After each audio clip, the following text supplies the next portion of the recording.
معزز سامعین کرام، السلام علیکم۔ میں ہوں آپ کے ساتھ کرن احمد۔ پیش خدمت ہے افسانہ گڑیا۔ یہ ان دنوں کی بات ہے جب 30 سال کی سروس کے بعد ریٹائر ہو کر میں لاہور اپنے آبائی گھر لوٹ آیا تھا۔ لاہور صرف میری جائے پیدائش ہی نہیں، میرا دل، میری جان بھی ہے۔ میرا گھر لارنس گارڈن سے 10 منٹ کی پیدل مسافت پر ہے۔ انگریزوں کے زمانے کے اس پارک کی شان پاکستان میں پائے جانے والے تمام پارکوں سے زیادہ ہے، اور میرے دل میں اس کی محبت بھی کچھ زیادہ ہے۔ ان دنوں میں روزانہ صبح فجر پڑھ کر مسجد سے ہی پارک کی طرف نکل جاتا تھا۔ پارک کے اندر ترت مراد کا مزار واقع ہے۔ میں روز وہاں فاتحہ پڑھتا اور ایک لمبا راؤنڈ کاٹ کر پہاڑی پر چڑھ جاتا۔ لاہور کے باسی اچھی طرح جانتے ہوں گے کہ اس پارک میں 2 پہاڑیاں ہیں جو گھنے اور بوڑھے درختوں سے لدی ہوئی ہیں۔ جس پہاڑی پر میں جاتا تھا اس کے بیچوں بیچ برگد کا ایک نہایت بوڑھا اور بے حد گھنا چتنار درخت تھا،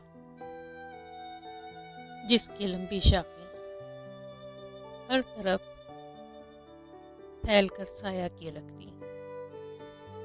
وہیں ایک بینچ پر بیٹھ کر میں اپنے تھکے ہوئے جسم کو کچھ دیر آرام دیا کرتا تھا۔ لمبی لمبی سانسوں میں تازہ آکسیجن کو اپنے اندر اتارنا مجھے اچھا لگتا تھا۔ پھر جب سورج کی نرم گرم دھوپ ہر طرف پھیلنے لگتی تو میں بھی گھر لوٹ آتا۔ مہینے بھر سے میری یہ روٹین جاری تھی۔ اس دن بھی میں حسب معمول پہاڑی پر جا پہنچا تھا، مگر ایک غیر معمولی حرکت سے محسوس کر کے انہی قدموں رک سا گیا۔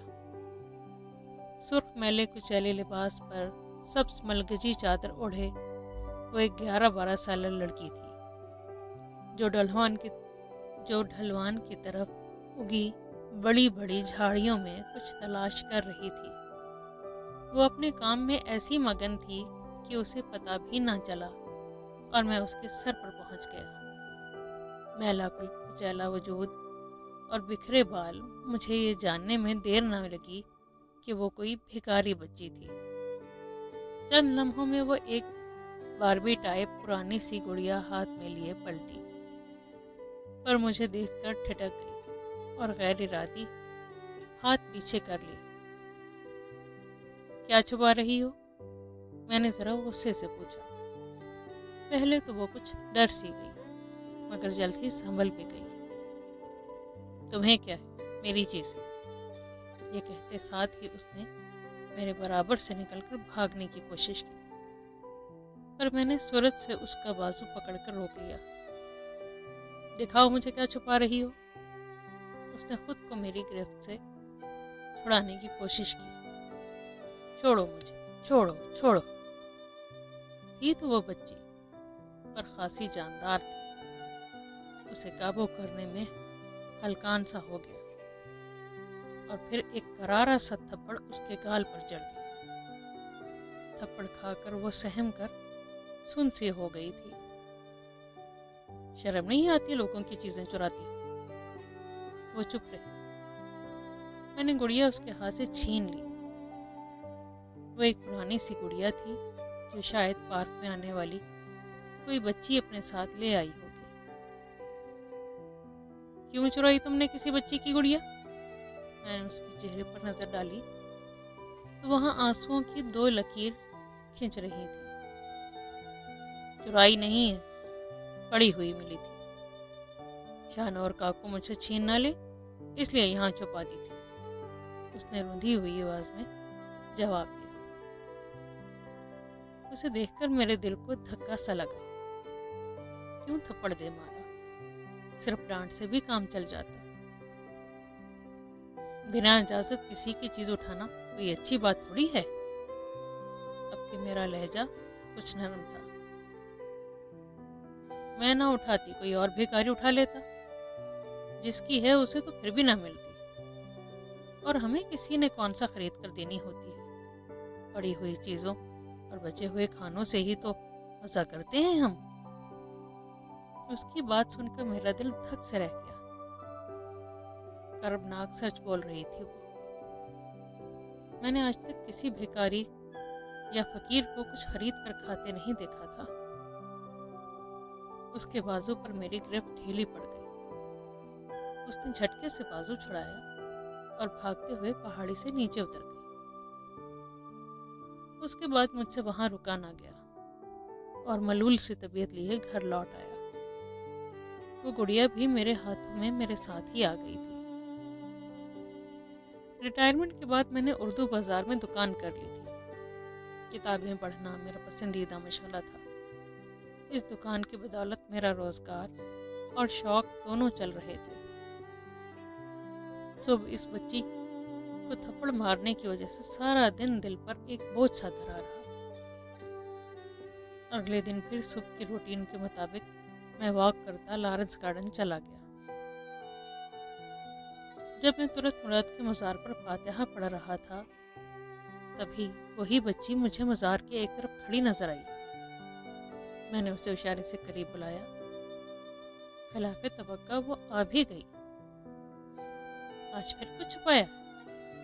اس نے نفی میں سر ہلایا۔ پھر اتنی صبح صبح یہاں کیا کر رہی ہو؟ کچھ چپ رہنے کے بعد وہ بولی، تم سے ملنے آئی تھی۔ میں نے تعجب سے اسے دیکھا۔ تھپڑ کھانے کے بعد بھلا وہ مجھ سے ملنے کیوں آئی تھی؟ صاحب وہ گڑیا مجھے دے دو، تمہارے تو کسی کام کی نہیں۔ اس بچی کا شاید اس گڑیا پر دل آ گیا تھا۔ میں نے اسے دیکھا اور پلٹ کر پہاڑی کی طرف چل دیا۔ وہ بھی میرے پیچھے پیچھے آنے لگی اور ایک ہی رٹ مسلسل لگائے رکھی، صاحب گڑیا دے دو نا، صاحب گڑیا دے دو۔ اس مختصر سے سفر میں کچھ سوچ چکا تھا۔ پہاڑی پر پہنچ کر میں اپنی مخصوص جگہ پر جا بیٹھا اور اسے بھی اپنے قریب بیٹھنے کا اشارہ کیا، لیکن وہ سنی انسنی کرتی کھڑی رہی۔ خاصی اکڑ مزاج بچی تھی۔ گڑیا چاہیے تمہیں؟ اس نے اس بات میں سر ہلایا۔ میں نے جیب سے گڑیا نکالی جو میں اپنے ساتھی سوچ کر لے آیا تھا کہ واپس انہی جھاڑیوں میں پھینک دوں گا، شاید وہ پھر آ کر لے جائے۔ گڑیا دیکھ کر اس کی آنکھوں میں ایک چمک سی آ گئی اور وہ بے ساختہ گڑیا کی طرف لگ گئی۔ میں نے جلدی سے گڑیا پھر جیب میں رکھ لی۔ اگر گڑیا لینی ہے تو پھر ایک شرط ہے، تمہیں کچھ دنوں تک وہ کرنا ہوگا جو میں تمہیں کرنے کے لیے کہوں گا۔ اس نے حیرت سے مجھے دیکھا، پھر ایک عجب نفرت سی اس کی آنکھوں میں ابھری۔ نہ جانے وہ کیا سمجھی تھی۔ کیا کام ہے؟ یہ میں کل بتاؤں گا، کل اسی وقت آ جانا۔ چلو اب جاؤ یہاں سے۔ لیکن وہ اپنی جگہ سے ٹس سے مس نہ ہوئی۔ میں اسے جانے کے لیے کہتا رہا اور وہ گڑیا گڑیا کرتی رہی۔ میں جانتا تھا بیکاری قوم اتنی آسانی سے جان نہیں چھوڑتی، اس لیے میں خود ہی وہاں سے اٹھایا۔ اگلے دن جب میں پہاڑی پر پہنچا تو وہ وہاں موجود تھی۔ جانے وہ گڑیا کی طلب میں ہی آئی تھی یا اس کام کے تجسس میں جو میں اسے کہنے والا تھا۔ میں وہاں بیٹھا تو وہ میرے پاس آ کھڑی ہوئی۔ تبھی میں نے اپنی جیب سے الف بے پے والا قاعدہ نکالا۔ میں نے اسے وہ پڑھنے کے لیے کہا۔ اس پر وہ برے برے منہ بنانے لگی۔ صاحب گڑیا دے دو نا، جس دن تم یہ قاعدہ پڑھ لو گی اس دن یہ گڑیا تمہاری۔ چھوڑو نا صاحب گڑیا دے دو۔ اس نے رٹ لگائے رکھی اور میں مسلسل اسے پڑھنے کے لیے کہتا رہا۔ مارے باندھے اس نے ایک دو لفظ پڑھے پھر اٹھ کر چلی گئی۔ اگلے دن میرا خیال تھا وہ نہیں آئے گی، پر وہ موجود تھی اور اس دن وہ بلا ہی لہجت پڑھنے پر راضی بھی ہو گئی تھی۔ میں نے نوٹ کیا وہ بلا کی ذہین تھی